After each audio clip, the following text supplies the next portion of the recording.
Hello बच्चों, let's read this question.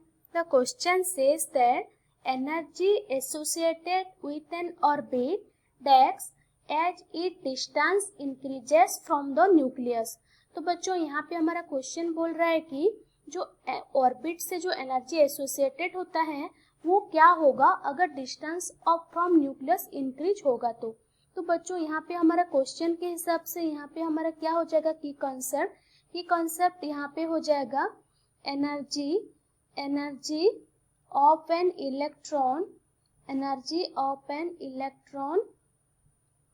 Electron यहाँ पे हमारा क्या हो जाएगा बच्चों, यहाँ पे की कॉन्सेप्ट हो जाएगा।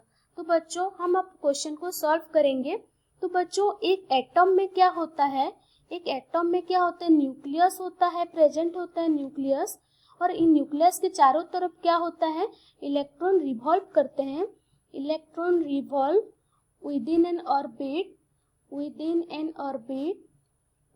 ऑर्बिट मतलब इलेक्ट्रॉन ऑर्बिट में क्या होता है, रिवॉल्व करता है अराउंड द न्यूक्लियस के चारों ओर हमारा इलेक्ट्रॉन यहाँ पे रिवॉल्व करता है। तो बच्चों इलेक्ट्रॉन के पास कुछ एनर्जी होता है जिसकी वजह से वो रिवॉल्व कर पाता है। तो इलेक्ट्रॉन के पास जो हमारा काइनेटिक एनर्जी होता है उसका फॉर्मूला बच्चों होता है kz²/2r।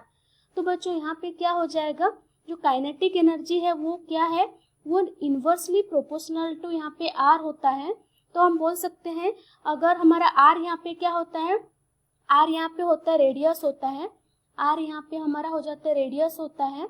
हम बोलेंगे अगर हमारा r इंक्रीज होगा, यहाँ पे अगर r इंक्रीज होगा देन काइनेटिक एनर्जी क्या होगा बच्चों यहाँ पे, तो काइनेटिक एनर्जी यहाँ पे क्या होगा, डिक्रीज होगा, बिकॉज यहाँ पे kinetic energy inversely proportional to r है। तो अगर रेडियस इंक्रीज होने से काइनेटिक एनर्जी डिक्रीज होता है, तो अगर हम डिस्टेंस इंक्रीज करेंगे न्यूक्लियस से तो काइनेटिक एनर्जी डिक्रीज होगा। नेक्स्ट बच्चों इलेक्ट्रॉन के पास हमारा पोटेंशियल एनर्जी होता है, तो हम पोटेंशियल एनर्जी को देखेंगे। तो जो पोटेंशियल एनर्जी होता है इलेक्ट्रॉन के पास, पोटेंशियल एनर्जी जो होता है उसका फॉर्मूला बच्चों क्या होता है, -kz²/r। तो बच्चों यहाँ पे हम बोल सकते हैं कि इम्प्लाइज दैट पोटेंशियल एनर्जी जो होता है इन्वर्सली प्रोपोर्शनल, यहाँ पे क्या होगा, r होगा, लेकिन यहाँ पे नेगेटिव साइन में होता है, बिकॉज यहाँ पे जो न्यूक्लियस होता है पॉजिटिव चार्ज होता है और इलेक्ट्रॉन नेगेटिव चार्ज होता है, इसलिए अट्रैक्शन फोर्स होता है, तो पोटेंशियल एनर्जी नेगेटिव पे आता है।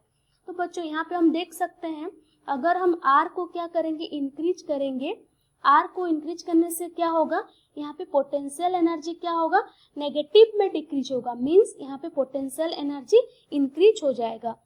बिकॉज यहाँ पे नेगेटिव साइन है और इन्वर्सली प्रोपोर्शनल रिलेशन है, तो मान सकते हैं कि अगर r बढ़ेगा तो हमारा क्या होगा बच्चों, पोटेंशियल एनर्जी भी बढ़ेगा।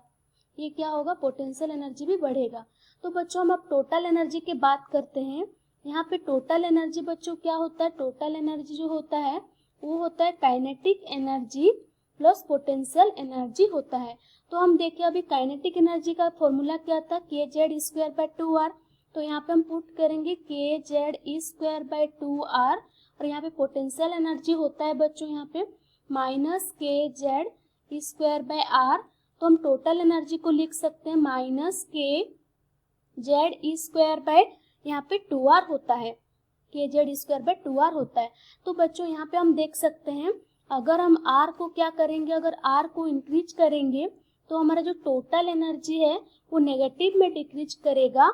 मतलब यहाँ पे क्या है, total energy inversely proportional to r है लेकिन नेगेटिव साइन है, इसीलिए यहाँ पे अगर r इंक्रीज करने से हम बोल सकते हैं कि जो टोटल एनर्जी है वो क्या होगा बच्चों, यहाँ पे इंक्रीज होगा। मतलब अगर हम डिस्टेंस इंक्रीज करेंगे न्यूक्लियस से तो यहाँ पे क्या होगा, जो टोटल एनर्जी है वो क्या हो जाएगा, यहाँ पे इंक्रीज हो जाएगा। तो हम अब क्वेश्चन पे जाते हैं। क्वेश्चन पूछा गया है यहाँ पे energy associated with an orbit decks as it distance increases from nucleus. यहाँ पे कौन सा एनर्जी स्पेसिफाई नहीं किया गया है, तो हम टोटल एनर्जी को मान के क्वेश्चन को सॉल्व करेंगे। अभी हम देखें जैसे r इंक्रीज होता है तो टोटल एनर्जी भी इंक्रीज होता है। तो हमारा क्वेश्चन के हिसाब से हमारा आंसर हो जाएगा यहाँ पे energy associated in an orbit increases as it distance increases from the nucleus. ये हो गया हमारे क्वेश्चन के हिसाब से appropriate answer. I hope you understood it well. Best of luck, thank you.